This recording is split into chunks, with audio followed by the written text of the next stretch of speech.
We are not all born pretty much the same, not psychologically, intellectually, or physiologically. With the right environment, support, coaching, care, and luck, we can all succeed. We can all improve.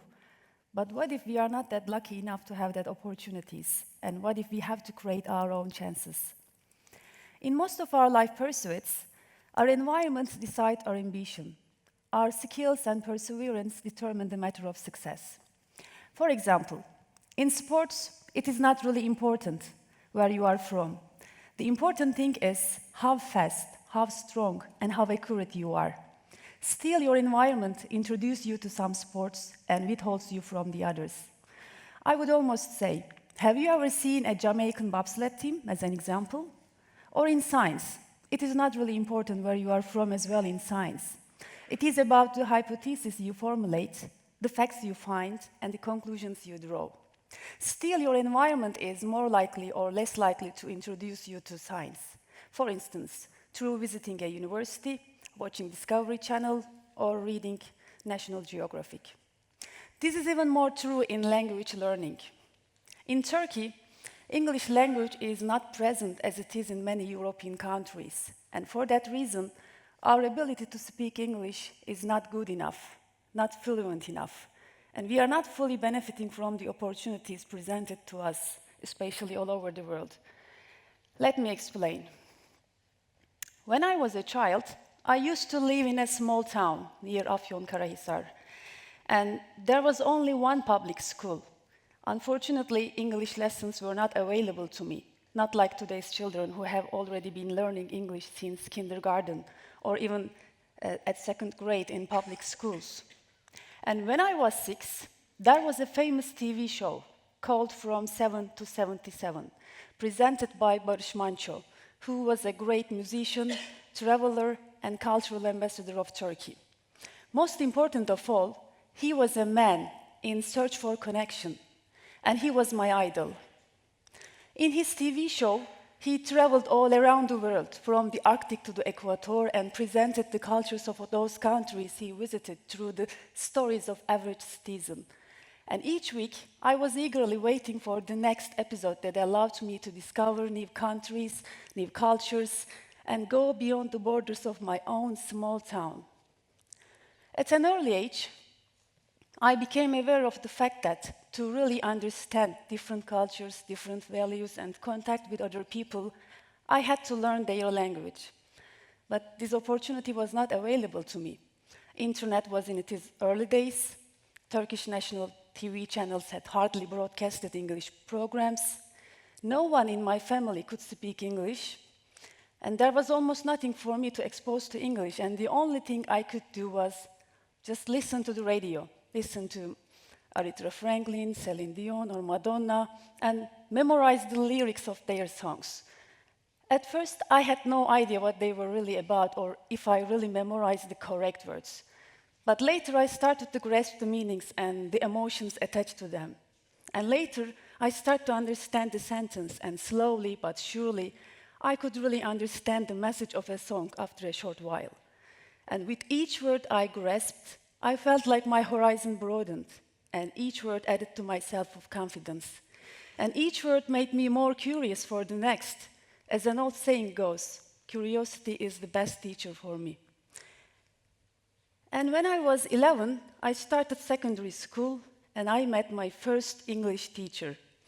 And as you all guess, he was my favorite. To stimulate my passion for learning English, he encouraged me and motivated me to write and send letters to the foreign embassies in Turkey. I would ask for tourism or travel brochures or any kind of materials related to their countries. This idea was a bit weird for my father at the beginning because he thought the embassies had more important missions and duties rather than answering a kid's letter, so he didn't want me to send. But I just wrote and sent those letters. And the results were amazing. Almost all embassies sent me boxes full of books, posters, booklets, brochures, all kinds of colorful materials you can imagine. And in a short time, I had almost a small library full of books that the tourism faculty invite. And some embassies even were very generous. They sent me some pen pal contacts. the addresses of kids from different parts of the world who wanted to correspond to and wanted to get to know you more. Of course, I reached out and connected to those kids, and I made friends with whom I could practice my English, and people with whom I'm still in touch today. That moment of first contact was a breakthrough in my life. When I started to receive letters from different parts of the world, I knew I had already broken a huge barrier, gotten into a new world, even beyond what my environment provided to me. Only because I reached out and connected in a different language. Later, I continued my education at a boarding school, far away from my family and far away from my hometown, because the facilities were better in the city center in terms of foreign language education. At the beginning, it was a bit painful for me to get used to live alone without my parents. But I am really grateful and thankful for that experience, because these made me far more quickly independent and courageous at an early age. And later, I went to one of the best universities in Turkey, Middle East Technical University, in terms of foreign language education. And my passion, even after graduation, opened up more options to expand more opportunities in international arena. And I have traveled several countries for different reasons, sometimes just for collaborating in international projects, sometimes just for attending international conferences, and sometimes just for business deals. Currently, I hold a PhD in tourism management and working as an assistant professor at the Faculty of Tourism in Necmettin Erbakan University in Konya. I am a member and the director of Foreign Affairs Commission in Konya Women and Democracy Association. I am also an entrepreneur working on several European projects with different European partners.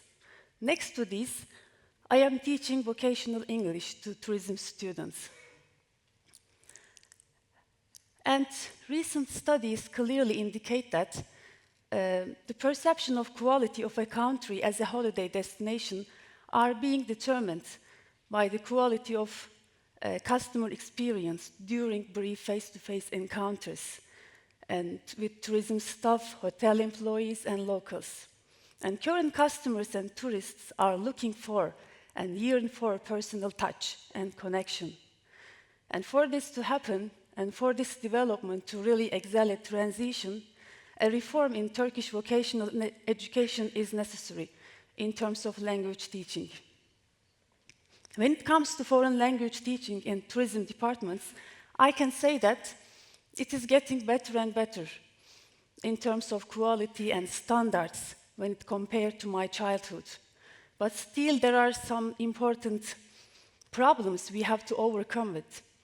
And one of the main issues, the English lessons we provide, are mainly focused on grammar and textbook conversation. And unfortunately, as a tourism employee, your grammar skills will not help you to make you contact with your foreign customers. Whether you write color like Brits or color like Americans, you will not sell more pashminas. However, if you use exactly the right word to communicate with your customers, you will even benefit more economically. When I wrote with my pen pals, my grammar was horrible at the beginning, but I just wanted to make connections and I just wanted to make friends for my life. And there is a common belief, quite widely spread out in Turkey, that a foreign language can only be learned, understood, and spoken by living in that country. For that reason, each year several people, if they are lucky enough, they travel abroad and started to live abroad just to learn their language. But most people are not that lucky enough to have that chances, the resources available, or even to that interest. And these hold us back. And this is what I am trying to change in my country. I have always believed my students, like anybody else, need an inspiration to have them keep moving forward. And for that, I have always tried to be universal as much as possible. to reach that part of learning that we can all empathize with. But this is not the case for many others. And so I believe my mission in my country to make it at least possible for my students to derive satisfaction from the process of learning English, to show them, to motivate them, showing the path for their future career as successful tourism employees. And in order to achieve this, in my courses, I'm trying to conduct meaningful conversations and integrate the main concepts of each week from different newspaper articles, famous TV shows, global discussions, or hot topics related to tourism.